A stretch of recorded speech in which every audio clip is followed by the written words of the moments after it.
This is my poetry. I won this hat in a competition in Sydney, and there were 5 of us down there, and the prize was winners take all, $5,000, and I won the hat. And Jack Drake, a mate of mine from Stanthorpe, he won the $5,000. They give him a hat too, but no, he deserved to win. He was pretty good, bastard. All right, I'm going to do a poem for you, and it arose from a newspaper article about a bloke in New Zealand who got arrested, found himself in court on a charge of sexual assault. Apparently he was riding around on a push bike pinching ladies on the bum. Then he'd take off on the push bike and couldn't catch him. Anyway, his solicitor got up and said, "My client has a few problems, Your Worship," and His Worship agreed and sent him for counselling. I thought it's too good to miss, so I wrote this poem, and it's called The Ballad of Peddling Pete. Now Peter had a problem and no one quite understood, so he kept it mainly to himself and did the best he could. Perhaps some midlife crisis caused some mild delirium, but Peter had a problem, pinching ladies on the bum.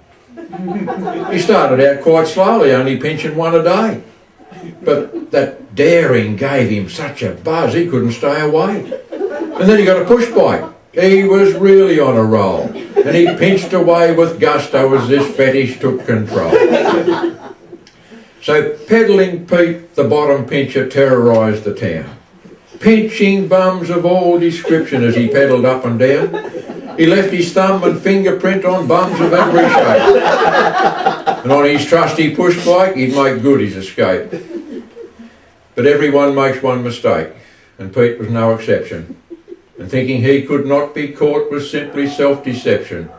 So Pete just kept on pinching, and he didn't have a clue that a tall young bloke called Darryl was to be his Waterloo. Now Darryl, the cross-dresser,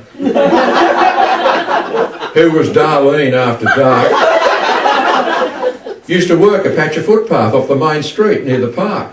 He or she was 6 foot tall and wore her miniskirt with flair, knee-high boots and leather top and a wig of bright red hair.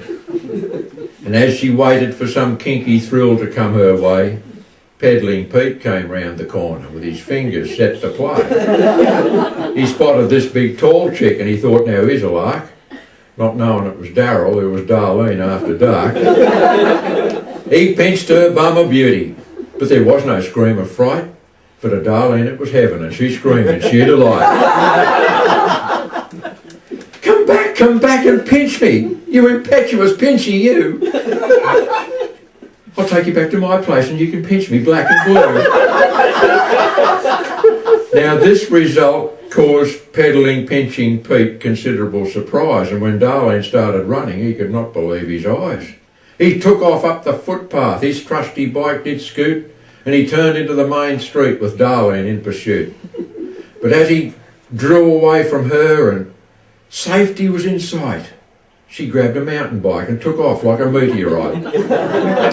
With high heels on the pedals and her red hair blowing free, a transvestite on a mountain bike's a fearsome sight to see. "Come back to me, you gorgeous thing," Darlene cried out to Pete. "Just pinch me with those fingers and you'll make my joy complete." Stirred on by lust and passion, she picked up a fearsome pace, and Pete just kept on pedalling with terror on his face. He thought that she was gaining. He sneaked a backward glance. She was only yards behind him and he straightway peed his pants. Darryl, who was Darlene, bum still smarting from the pinch, was pedalling that mountain bike and gaining inch by inch. Well, Peddling Pinching Pete was desperate by now. He had to get away from her, but he couldn't work out how. Behind him came a promise of a fate much worse than death, and he couldn't pedal faster and he was running out of breath. And then he saw salvation, a policeman on the beat. Pete leapt down off his push bike and grovelled at his feet. A quivering, blubbering mess, he left a puddle on the floor. He said, "I'm Peddling Pete the Pincher. I'm the man you're looking for. Please take me in and lock me up and throw away the key. But keep that red-haired peddling pansy far away from me. Well, the cop looked round and said to Pete, what redhead do you mean? Because Darlene wasn't stupid, she was nowhere to be seen. Well, Pete got put in rehab, and with counselling and care, he was breaking off this fetish. Pinch a bum? He wouldn't dare. Pete's a model citizen. He don't give bums a second glance. But every time a redhead speaks to him, he has to change his pants.